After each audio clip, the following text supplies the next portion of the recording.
अगर फ्रेंड्स आप recurring deposit में इन्वेस्ट किए हैं या फिर इन्वेस्ट करने की प्लानिंग कर रहे हैं तो इस वीडियो को जरूर लास्ट तक देखें, क्योंकि आपकी एक गलती की वजह से आपको बहुत बड़ा नुकसान का सामना करना पड़ सकता है। आरडी के ब्याज के बजाय आपको सीधे पोस्ट ऑफिस ब्याज मिलेंगे अगर आप ये एक गलती कर देते हो। तो चलिए जानते हैं कि वो गलती कौन सी है जिसे आपको नहीं करनी चाहिए। Recurring deposit regular small savings का सेफ और एक बेहतर तरीका है। इसमें आपको बड़ा अमाउंट इन्वेस्ट करने की कोई ज़रूरत नहीं है। 100 रुपये से भी इन्वेस्टमेंट स्टार्ट कर सकते हो।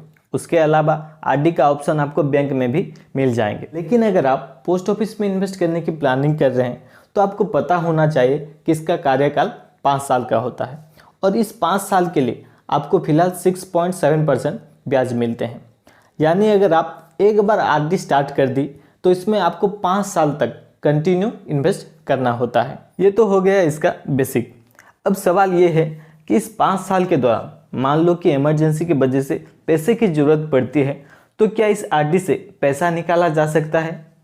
तो जवाब हाँ है। लेकिन अगर आप यही एक गलती करते हैं तो आपको बहुत बड़ा नुकसान हो सकता है। अगर आप पोस्ट ऑफिस आरडी ब्याज का पूरा फ़ायदा लेना चाहते हैं तो इसे 5 साल से पहले तोड़ने की गलती कभी भी ना करें। अगर आप मैच्योरिटी से एक दिन पहले भी खाता को तोड़ देते हैं तो आपको पेनल्टी के तौर पर बहुत बड़ा नुकसान का सामना करना पड़ सकता है। हालांकि फ्रेंड्स, नियम के हिसाब से खाता खोलने की तारीख से लेके 3 साल बाद आप कभी भी आरडी को तोड़ सकते हैं।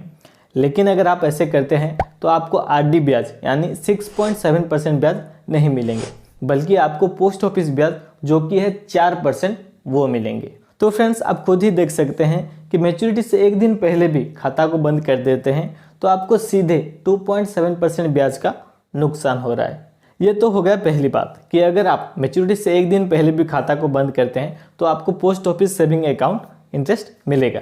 अब दूसरी बात यह है कि मैच्योरिटी के बाद भी आप खाता को 5 साल के लिए बढ़ा सकते हो।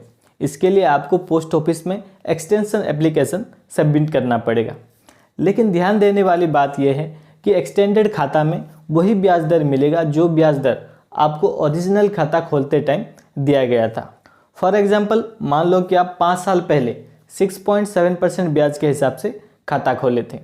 अब आपका खाता मैच्योर होने के बाद आप इसे और 5 साल के लिए बढ़ाना चाहते हो, लेकिन अब ब्याज दर बढ़ के 8% हो गया है।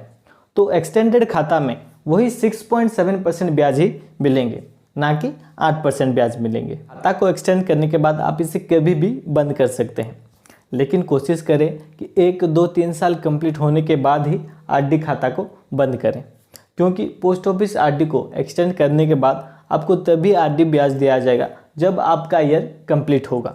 लेकिन अगर आपका किसी भी ईयर इनकम्प्लीट है तो आपको वही post office saving account interest ही दिया जाएगा। फॉर एग्जाम्पल, मान लो कि आप एक्सटेंडेड खाता को 1.5 साल बाद बंद कर देते हैं, तो इस केस में आपको 1 साल के लिए 6.7% ब्याज मिलेंगे और बाकी 6 महीने के लिए आपको post office saving account interest मिलेंगे जो कि है 4%। तो फ्रेंड्स, अगर आप पोस्ट ऑफिस आरडी ब्याज का पूरा फ़ायदा लेना चाहते हैं तो इसे 5 साल से पहले बंद ना करें। अगर आप ऐसे करते हैं तो आप जान ही चुके हैं कि आपको कितना लॉस हो रहा है। तो फ्रेंड्स, आज के इस वीडियो में इतना ही। अगर आपके लिए ये वीडियो हेल्पफुल है तो एक लाइक कर दीजिए। अगर आप ऐसे ही फाइनेंशियल कंटेंट देखना पसंद करते हैं तो मेरे चैनल को सब्सक्राइब भी कर दीजिए। तो फ्रेंड्स, मिलते हैं नेक्स्ट वीडियो में। तब तक stay financially secured and make wise investment. Thanks for watching.